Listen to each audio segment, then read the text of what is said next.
What's up, everyone? This is Waylanator69420, and this will be part one of a two-part video series I will do chronicling some wrestling stuff.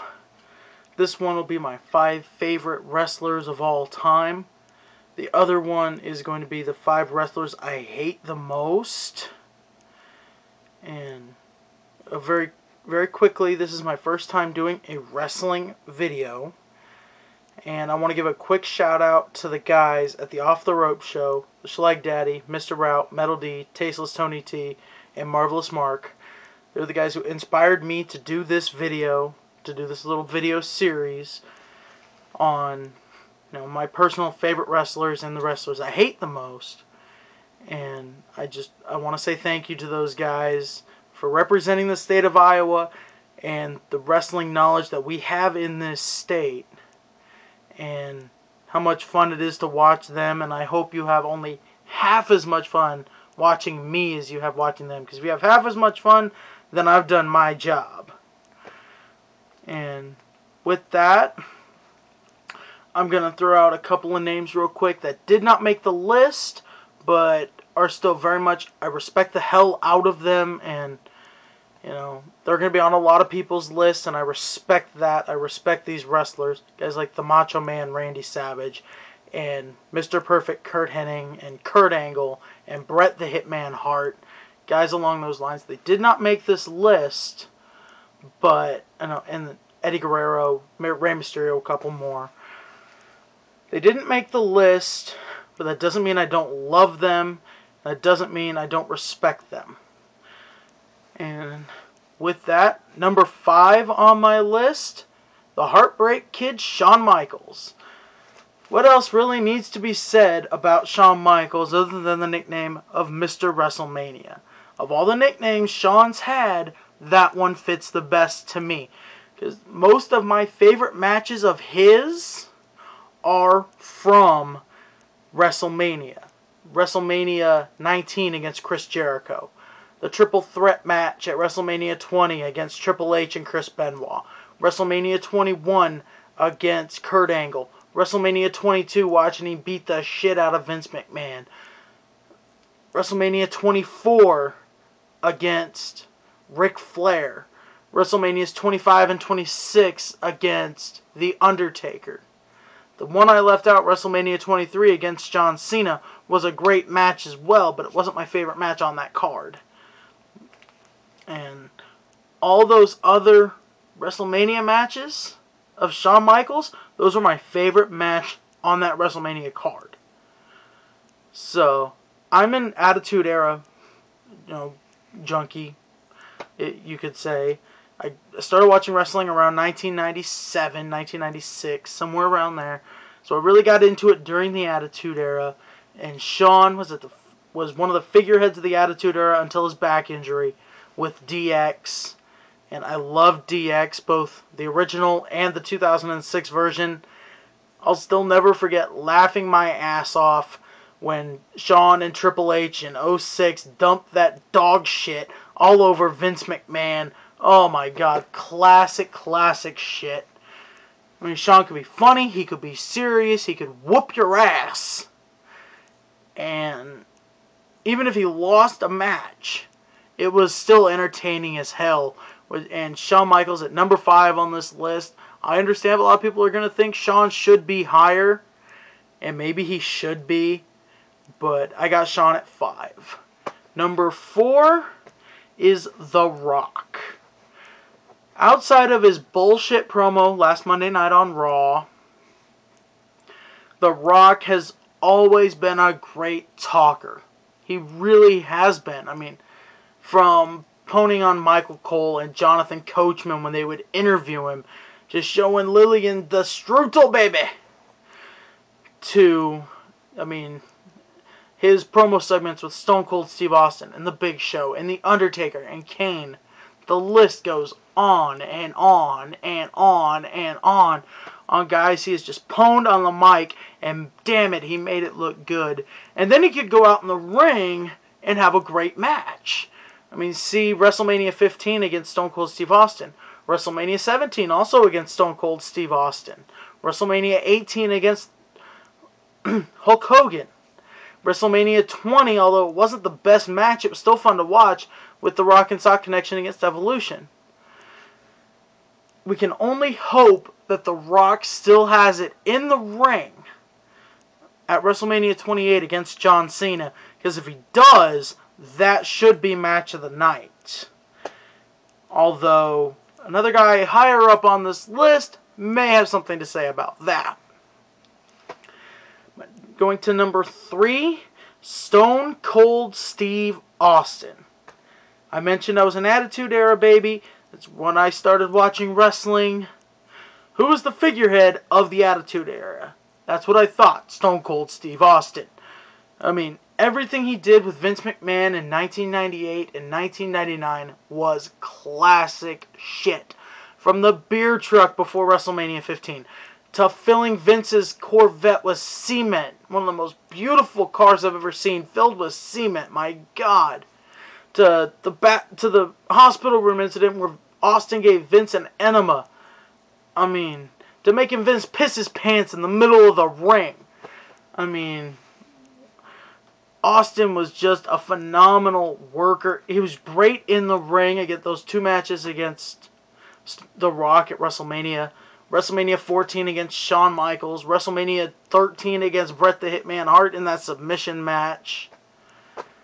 I mean, Austin could go out there and have great matches and still, and out-talk just about everybody during the Attitude Era, which is why Austin makes number 3 on this list. Number 2 on my list makes it for longevity and respect. A guy by the name of The Undertaker. The Undertaker is by far probably the best in-ring worker for a big man I have ever seen.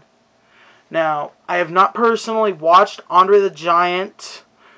I've watched some of his old matches. I've watched the WrestleMania 3 match between Hulk Hogan and Andre the Giant. But The Undertaker outworks every big man I have ever seen. And he can go out there, even pushing 50 years old like he is, goes out there the last 3 years at WrestleMania and has the match of the night. The first 2 against Shawn at 25 and 26, and then 27 against Triple H. Those were match of the night. Best matches of the night. And it's getting to the point you really don't even have to build a match with The Undertaker. All you've got to do is put him in the match. Get a couple of vignettes here and there, and you can get people excited to see The Undertaker.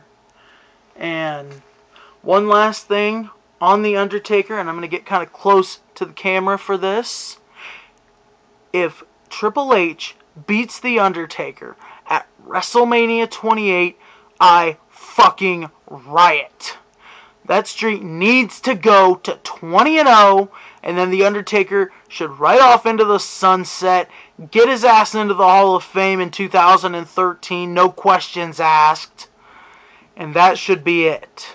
If we're going to see the end of The Undertaker, damn it, it needs to be with 20-0. Hell, if you want to go to 21-0 and have him beat Cena at WrestleMania 29, I won't complain. But that big old 0 needs to be there. Undertaker cannot lose at WrestleMania at this point.